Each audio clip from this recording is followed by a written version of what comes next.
What's going on, guys? This is Brandon at BNR. We went ahead and got the valve springs installed, the rest of the car buttoned up, everything torqued down nice. We've got the car warming up here. We should be ready to go on the dyno, and we'll go ahead and get you guys some pulls in, see if we've cleared up our issue on the top end that we were having.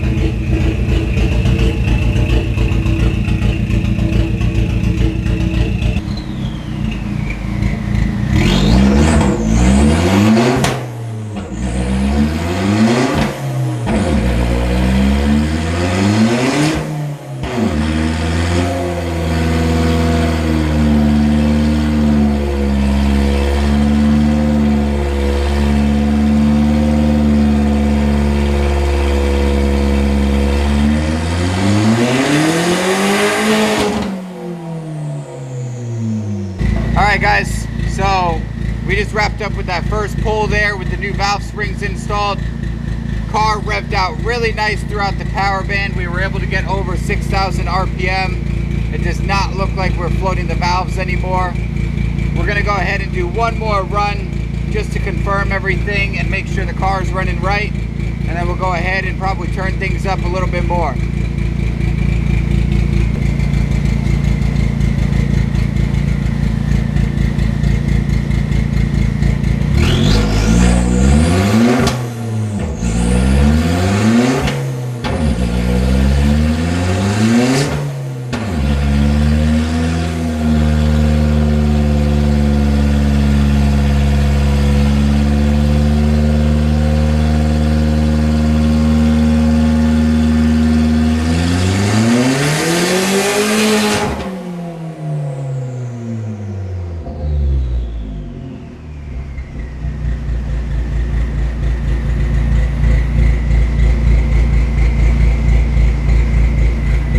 Alright guys, that was the second run.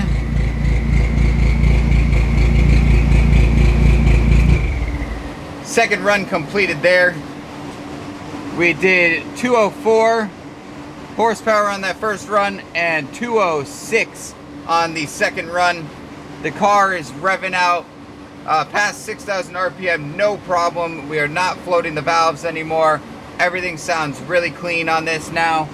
We're going to go ahead and check our data logs and see what we can, fine tune a little bit more and try and pull a little more out of this.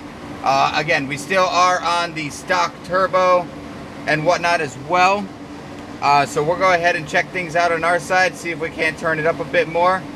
And we'll see you guys when we do that.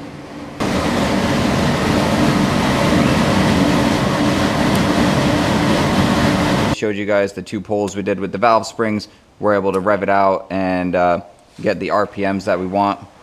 Rather than turning the tune up, like I previously stated, we're going to keep the same tune on it from when we did those valve spring pulls for you guys. And we actually went ahead and ported our intake manifold to hopefully show you guys some gains that you can make from that. So we're going to keep the same tune on it, ported manifold, show you guys the numbers from when we did those last two pulls to the ported manifold, and show you guys the gains there. After we do that, couple pulls for you guys on that, we're also going to throw on the intake manifold spacer, and we will also show you the number differences from there as well. So I'll go ahead and get the car started up here and do a couple pulls for you guys on the ported intake manifold.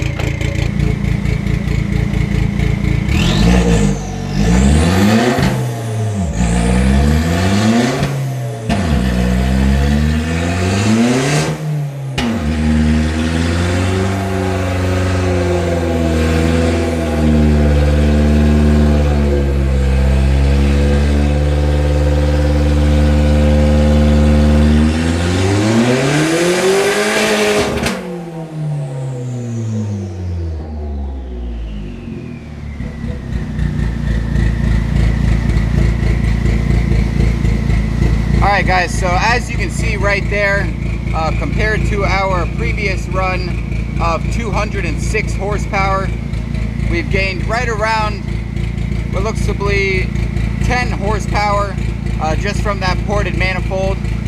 I'll go ahead and throw up the other graphs here after we do another pull for you guys.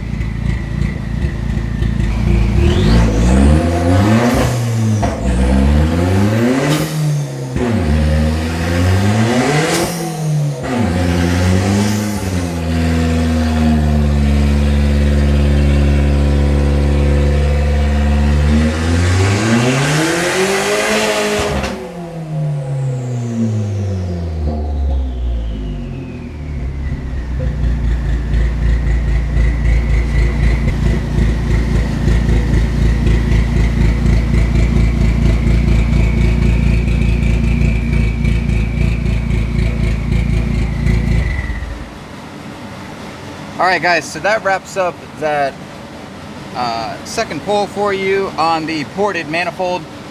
We did hit 217 horsepower and 220 foot-pounds of torque. I will go ahead and throw up the best numbers from the before and after, so you guys can see the graph difference here. We definitely got a bit of a mid-range jump right here on this green dotted line for our torque, and that rides all the way up here. You can also see the horsepower increase as well on the green line versus the blue. So in total, we gained about 11 to 12 horsepower just from the ported intake manifold, and right about the same numbers for our torque as well. So now we will go ahead, let the car cool down, get the intake manifold spacer installed, and show you guys the gains from that as well. Again, we are keeping the same tune on the vehicle throughout this whole process to show you guys the gains for those specific parts. The benefit you get from porting the intake manifold is the runners from the factory come very bulked up and cover a lot of the airflow space in there. So what we do for you guys is we remove a lot of that material inside the intake manifold there and get the runners smooth and as much air flowing through that as possible.